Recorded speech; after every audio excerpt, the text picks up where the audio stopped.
Joining me now is Senator Brian Schatz. He's a Democrat of Hawaii. Senator, first, I want to start with where you think we are as a nation right now in terms of this battle, what your reaction is in a state, Hawaii, that has been spared the worst of this, about this idea of like a May 1st reopening. Everyone's going to go out and, start economying again.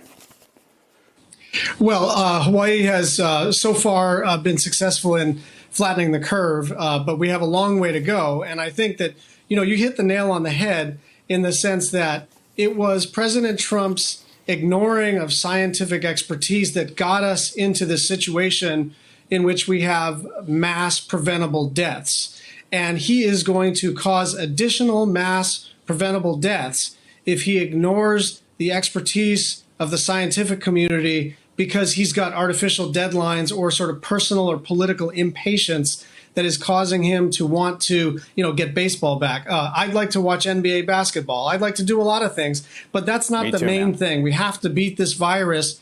And that's why we introduced legislation to do this the old-fashioned way, which would be to get some experts together and to make recommendations that could be adopted on a bipartisan basis. That's the way you get America back on track. And whether that happens in May, June, July, or some later date, or in increments, I don't think we know the answer to that question. But the one thing we know is that we should not imperil either a potential economic recovery or people because the president is sort of losing interest in this.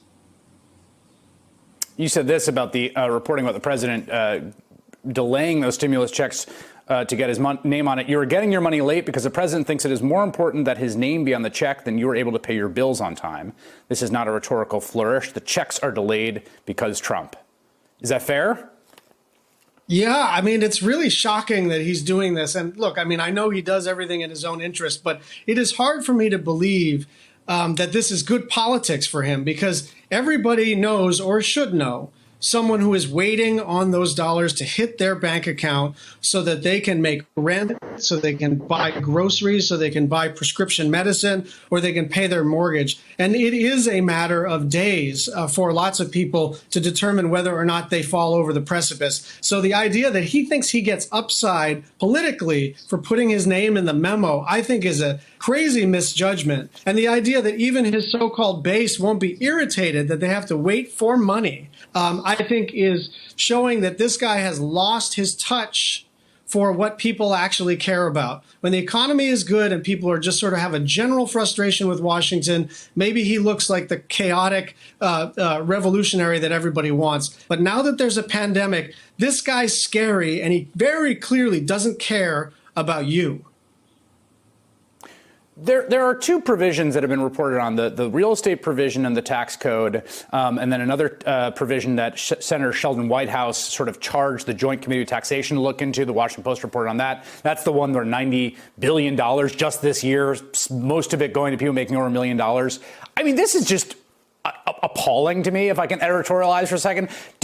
Obviously you supported this bill, as did almost essentially everyone, and I understand why they did, but did you realize this was happening? No. And look, you passed the bill on a bipartisan basis because people were struggling and suffering and hospitals would have shut down and tens of millions of Americans and hundreds of thousands of people in Hawaii would have suffered even worse had we not passed the CARES Act. So I'm still standing by the yes vote. But there is some gross stuff in this last bill. And the fact that we tried to establish some oversight and the president issued a signing statement to say essentially that the president is not subject to oversight. And then he fires all of his inspector generals. I mean, there is no opportunity for graft that they will pass up. There is no opportunity to enrich their friends that they will ignore. And even in the midst of all of this suffering, they're still focused on sort of hooking up their buddies.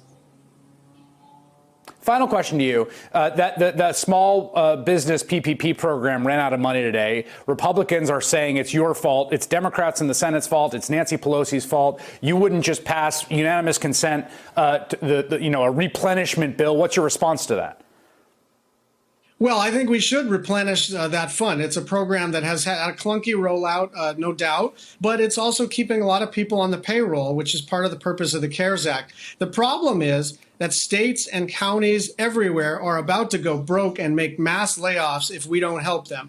And hospitals, in particular, are already starting layoffs across the country. And we don't have the resources for a massive national testing regime. And so what we said was, look, you've got $250 billion you want to replenish this fund with. We could do that. Let's also do these other things that everybody has agreed upon, and we'll be able to do a package on a bipartisan basis. Instead, Mitch McConnell did what he does, which is he sort of did a stunt on the Senate floor that was never designed to enact a law, but rather to sort of use it as a bludgeon against Democrats. Nobody has any patience for political stunts. People want results, and we're ready to do that as soon as we can.